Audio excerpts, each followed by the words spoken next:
നമസ്കാരം. നമ്മുടെ team universal intelligence അവതരിപ്പിക്കാൻ പോകുന്ന ന്യൂ ഇന്നോവേറ്റീവ് ഐഡിയ ആണ് automatic cloth line rack. Automatic cloth line rack ഏകളും പല ടെക്നോളജിയുമുള്ള ഈ കാലഘട്ടത്തിൽ ഇതിന് വലിയ അഭിപ്രായ വ്യത്യാസമുണ്ടാവും. പക്ഷേ ഭാവിയിൽ എല്ലാവരും കംഫോർട്ട് മാത്രം ഉദ്ദേശിക്കുമ്പോൾ ഇതിനൊരു വലിയ പങ്ക് തന്നെ വഹിക്കും.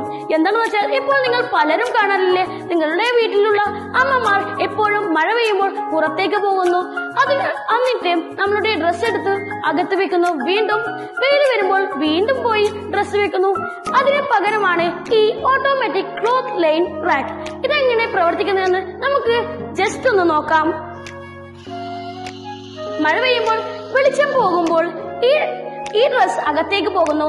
അത് കഴിഞ്ഞ് വീണ്ടും സൂര്യന്റെ വെളിച്ചം തട്ടുമ്പോൾ വീണ്ടും ഇത് പുറത്തേക്ക് വരുന്നു. പക്ഷെ ഇതിനൊരു ഡിസഡ്വാൻറ്റേജ് ഉണ്ട്. എന്താണെന്ന് വെച്ചാൽ അപൂർവമായി വെയിലോടുകൂടി തന്നെ മഴ വരാറില്ലേ, അപ്പോൾ ഇത് പ്രവർത്തിക്കുകയില്ല. ഇതെങ്ങനെയാണ് പ്രവർത്തിക്കുന്നതെന്ന് നമുക്ക് നോക്കാം.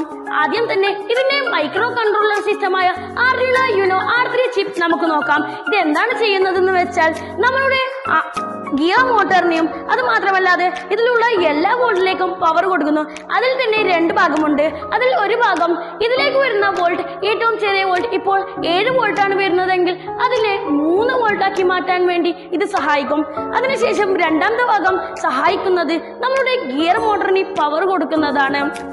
അത് മാത്രമല്ല ഇതിന്റെ മെയിൻ ഭാഗമാണ് ലൈറ്റ് സെൻസർ. ഈ ലൈറ്റ് സെൻസർ വെച്ചിട്ടാണ് ഇത് മുഴുവൻ വർക്കാവുന്നത്. ലൈറ്റ് സെൻസർ എങ്ങനെയാണ് വർക്കാവുന്നതെന്ന് വെച്ചാൽ റെസൻസ് എന്ന് പറഞ്ഞൊരു ഘടകമുണ്ട്. റെസൻസ് എന്ന് പറയുമ്പോൾ ഈ കണ്ടക്ടേഴ്സിൽ റെസൻസ് ഭയങ്കര കുറവായിരിക്കും, പക്ഷേ ഇൻസുലേറ്റേഴ്സിൽ അത് കൂടുതലുമായിരിക്കും. അപ്പോൾ ഈ ഹീറ്റ് എന്ന് പറയുന്നത് ഒരു കണ്ടക്ടേഴ്സിന്റെ ഇതായത് കൊണ്ട് തന്നെ അതിൽ റെസൻസ് കുറയും. അപ്പോൾ നമ്മളുടെ കൈവെക്കുമ്പോൾ ഇവിടെ റെസൻസ് കൂടുകയാണ് ചെയ്യുന്നത്. റെസൻസ് കൂടുമ്പോൾ അത് ഡിറ്റക്ട് ചെയ്യുകയും അതിലൂടെ തന്നെ ഫോട്ടോ ഇലക്ട്രിക് അതിലെ പാസ്സായി നമ്മൾ അത് ഡിറ്റക്ട് ചെയ്ത് നമ്മളുടെ ഡ്രസ്സുകളിലേക്ക് പോകുന്നു. അത് കഴിഞ്ഞ് നമ്മൾ ഹീറ്റ് ഇവിടെ കൊള്ളിക്കുമ്പോൾ റെസൻസ് ഇങ്ങോട്ട് വരികയും ഫോട്ടോ ഇലക്ട്രിക് മായുകയും ചെയ്യുന്നു.